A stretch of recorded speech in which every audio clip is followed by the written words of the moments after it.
Yo, what's up? Welcome back to another episode of the SWUS. We are going to go through the last bowl game of the year.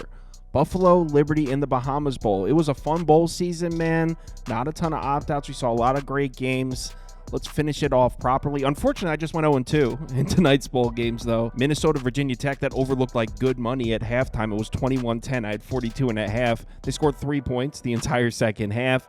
And then in the first one, Texas State. I mean, I had a few chances to cover there, but that ended up being a 2-point game, I think. So 0-2 in tonight's bowl game. Let's finish off bowl season with the win. Buffalo Liberty in the Bahamas Bowl. Let's do it. Welcome to the SWUS.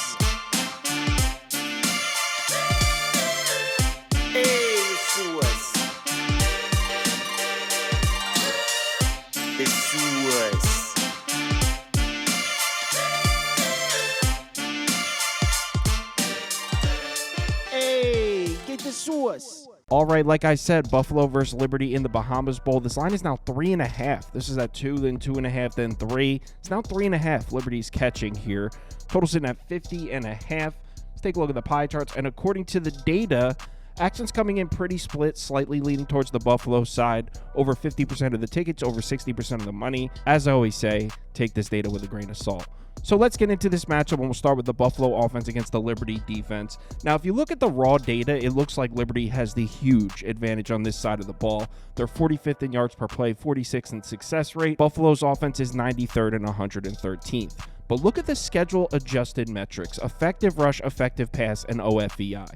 Buffalo 76th, 105th, and 110th offensively. Liberty's defense 96th, 105th, and 105th. The reason for that is Liberty's schedule is so unbelievably easy. Check this out. Liberty's defense, right? The average offensive rating of their opponents this year, 107.91. So the average offensive rating is 108 for Liberty's opponents this year. Meanwhile, Buffalo's offense, their average defensive rating of their schedule, 86.27. So again, it's not like Buffalo's playing an SEC schedule here, but it's actually significantly stronger than Liberty's schedule. I mean, you look at Buffalo's schedule, they went on the road and played Missouri, on the road at Northern Illinois. That's a tough defense. UConn has a good defense. Toledo's got a tough defense. Ohio. They actually played 5 games this year against defenses ranked in the top 62. UConn is exactly 62nd. That's why I said 62. So 5 games against defenses ranked in the top 62.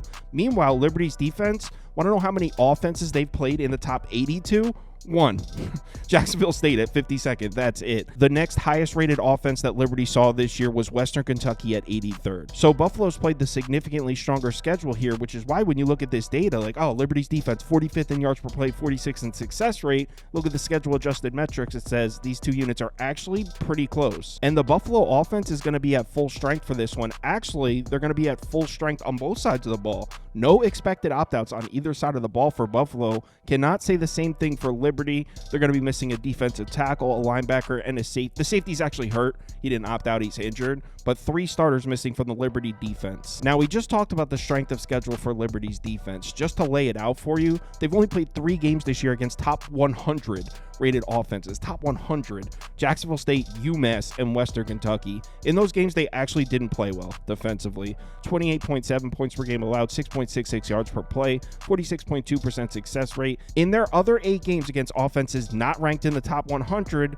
that's where they racked up all these elite stats. 5.1 yards per play, 21.3 points per game. Now, Buffalo's offense is not ranked in the top 100. I would argue that the second half of the season, they looked a lot better. They probably would be rated in the top 100, but they're actually sitting at 110th to finish the season. And if you're betting Buffalo here, you're loving that Liberty's been struggling against the pass. In their last 7 games, over 7.9 yards per pass attempt allowed, over 43% success rate per dropback, over 202 passing yards per game. That's against teams like Kennesaw State, Middle Tennessee. I mean, they're struggling to defend the pass, and Agbana has really turned it on. You look at his full season numbers, it doesn't look that great.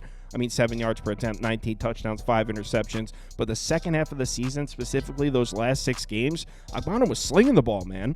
Over 248 passing yards per game, 48.5% success rate per dropback, over 8 yards per pass attempt. This kid looked good down the stretch, so I would imagine he's able to throw the ball in Liberty's defense. What we really need to talk about is the run defense, because that's what Buffalo wants to do. This is an offense that wants to run the ball, 31st in rushing frequency. If you really look at Liberty's schedule, how many rushing attacks did they see this year? You got New Mexico State in week 2. They do run the ball, but If you remember, that offense was trash until like the 4th or 5th week. They almost lost to Montana State in the opener.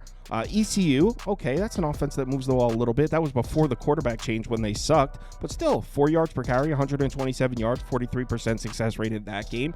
After that, FIU passing offense, Kennesaw State, terrible offense. Jacksonville State, there's an offense that runs the ball, 364 yards on the ground, 7.6 yards per carry.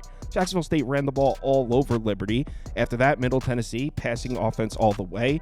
UMass, they run the ball a little bit. They actually run the ball a lot. 263 yards on the ground, 5.6 yards per carry, 51% success rate. So what is the point I'm making here? This Liberty defense has excellent numbers against the run on the full season, but if you actually look at the game logs, they barely saw any rushing attacks, and when they did see decent rushing attacks, they got run all over.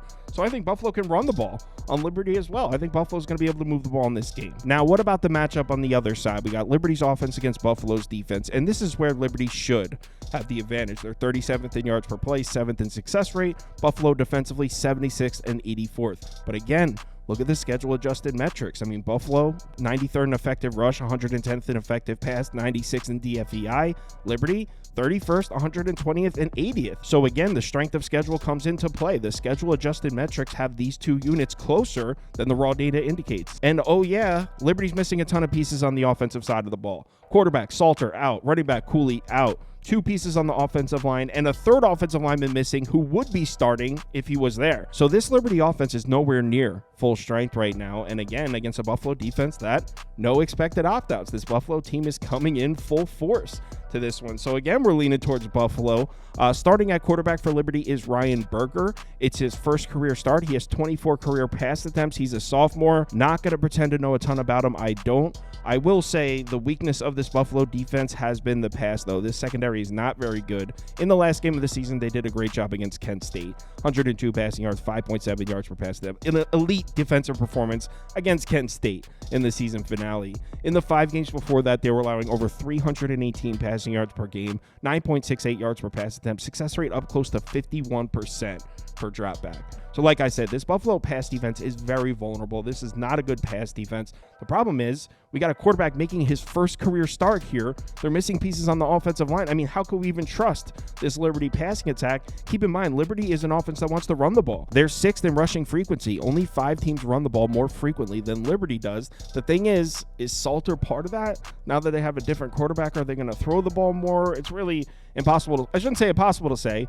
It's tough to say. It's tough to predict what we're going to see offensively from Liberty in this one. I will say they're a run-first offense, and that plays into the strength of Buffalo's defense. Not that they're an elite run defense, but in their last 7 games, 4.06 yards per carry allowed, 44% success rate per rush, 136.7 rushing yards allowed per game. Not that these numbers are elite, I know, but compared to their pass defense numbers, it's not bad. All right, so I just finished recording the video, and I picked Buffalo minus 3.5, but right after I finished recording, man, it's the last bowl game of the year, and I think I want to fade the market. This number's gotten way out of control. It was at Buffalo minus 2.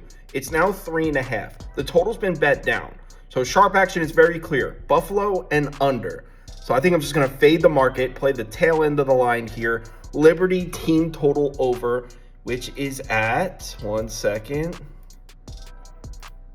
One last hurrah here. Last bowl game. Liberty team total over 22.5 on ESPN Bet. Liberty team total over 22.5. Fading the market for the last bowl game of the year. Thanks everyone for watching. Obviously, we got the college football playoffs. You got NFL playoffs. But yeah, college football bowl season is officially over. Liberty team total over 22.5. I'm taking it. Live shows at 10:30 a.m. Eastern time. We'll go through this game. We'll go through the NFL games. College basketball, there's a lot of college basketball. It's a great college basketball day. Toast will be on if you want to come check it out. I would love to see you in the comments. Hit me up in the Discord if you need me. Please remember to bet responsibly.